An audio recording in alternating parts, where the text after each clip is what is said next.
Hello, I'm John Butler, and today I'd like to say a few words about Gil Boyne and the inductions of trance. I talked previously about Dave Ellman and his development and use of inductions to create the so-called hypnotic trance. And hypnotic trance is not the same as relaxation, although relaxation is usually an effect of it. We can have active dynamic relaxation, we can have the more passive, more formal relaxation.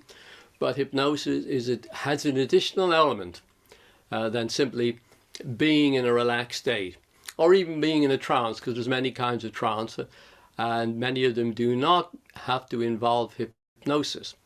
Now, both Gil Boyne and Dave Ellman were two masters in the field from which most of what we now practice in hypnotherapy has come, although many people in the modern era don't even know their names, or only have heard vaguely of them, often don't read the literature they created. And so it's very important that you know the founders in any field. If you're studying Buddhism, you need to read the words of the Buddha, not just the thousands and thousands of teachers of Buddhism, the various scholars and so on in that field. So they were extraordinarily effective. Gil Boyne and Dave Ellman brought hypnotherapy to new levels. In Gil Boyne's case, he built a lot on the 19th century work, the great masters back then. He was very familiar with their work. He was a great reader, great student in this field. And he studied in depth the work of Dave Ellman and helped preserve that work when there was a danger of it being pushed into the background. So Gil had great knowledge in psychotherapy and counseling and other fields of mind studies. And he took all that information and integrated it back to where it really come from, which was hypnotherapy. The very deep roots of hypnotherapy and the trunk of hypnotherapy, or the branch of the foundations of the talk therapies as we know them. And of course, there's many variants on them nowadays, and we hear a lot about people branding, rebranding the same thing over and over again. It can be GTT this week and PRT the next week and so on. So you need to know what it really means, where it comes from.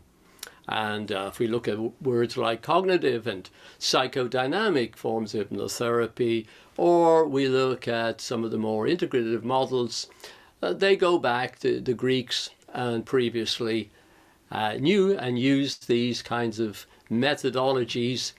They didn't use that language, of course, but we find there's really very little that's entirely new. Now, in the case of transforming therapy, which is the label under which Gil Boyne put his work out to the public, and he traveled the world 5 times in the 1980s promoting that work, so that now we have a lot of transformative and transform and so on variants of it. And so the knowledge that Gil Boyne studied, he took it and wanted to make the best use of it in hypnotherapy. So, like Ellman, he was a great mind for cutting away the fluff, what was ineffective, what was counterproductive in therapy. And so he honed that information down and said, this is what you need to be able to understand people's problems if you're going to start programming and working on those problems. He took suggestion therapy, which is really what a lot of hypnotherapy in the first part of the 20th century really was, in the hands of a lot of practitioners. There were some who were using it in a hypnoanalytical way, but much of it was basically suggestion therapy, and often not very good suggestion therapy at that. So he developed an advanced modality using various strands of therapy knowledge, adding new elements, and he was very interested in developing a form of therapy that would penetrate the deeper layers of the mind, to where often the deeper layers and roots of the problems were, so that he was going to help the client to achieve a long-lasting, profound change, not a short-term boost, which can happen any time in therapy with, it's a mixture often of placebo and some positive thinking, and usually the client reverts over time to being more or less as they were, even though they get some temporary help and understanding. So he wanted to make the therapy profound. Now, that background is important to understanding how he looked at inductions.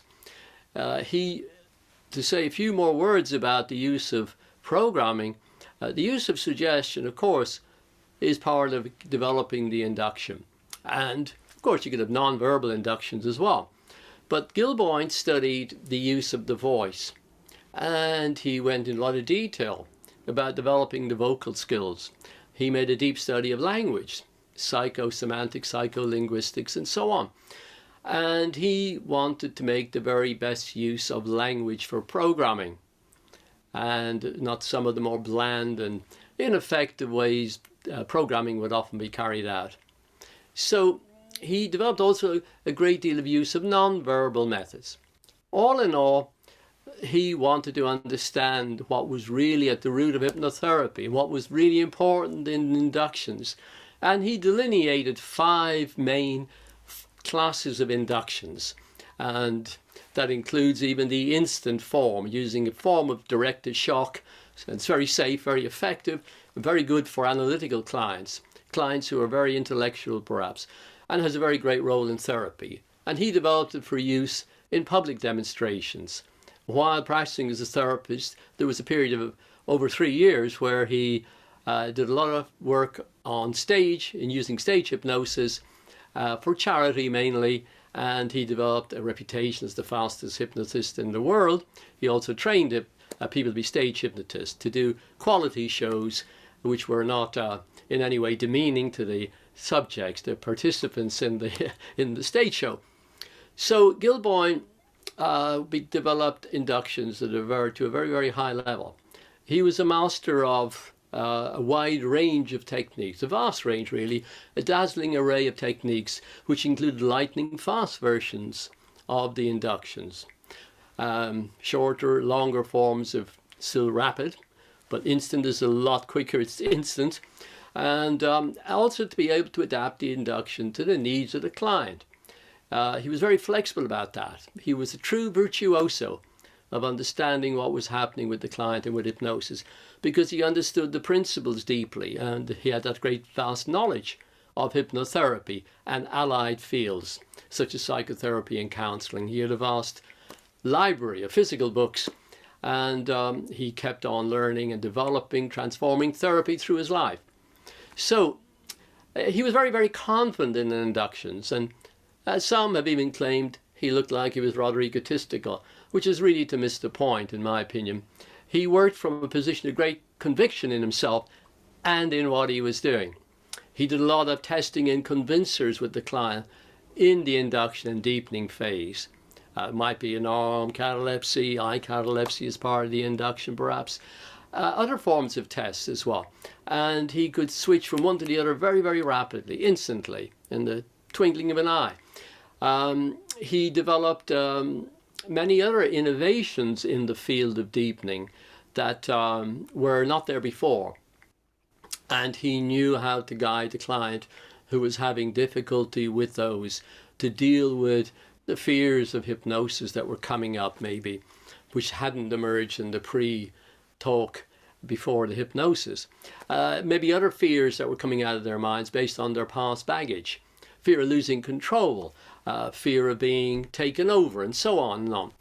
He developed self-hypnosis to a very high level for himself, which helped him become extremely successful in life. He was a master salesman and achieved great success in the field of sales. Considers in his first sales job, he didn't sell one item for a month. He had to learn, he had to develop himself internally, as well as learning how sales works, how persuasion and influence works. So you need to learn Gil Boyne's work thoroughly, in depth. And there are many superficial versions of it, even travesties, I would say, out there, which are just mechanical copies and really don't understand what transforming therapy is really about at its core. And they don't understand really what the mind and what is suggestion at its core, and what are inductions really about. About a week before Gil Boyne passed from this world, when I spoke to him, we spent over 2 hours discussing between ourselves really what we think a suggestion really is and what makes suggestion effective, which is a vast subject in itself, because most of human communication in life involves effects of suggestion, how we are kept trapped by the programming of our time, of those around us, those more powerful than us perhaps, those in our families and social groups, we need to learn about that wonderful power of suggestion so we can take back control of our minds. Hypnotherapists need to learn these subjects, these phenomena of trance and suggestion in particular, very deeply. So we hope you will visit at HTI through the website. Talk to us. We'll help you look at what your training needs are and how we could help you with them. Or if there's other things you need to do, we're very happy to direct you to do that too. So thank you very, very much for watching and listening.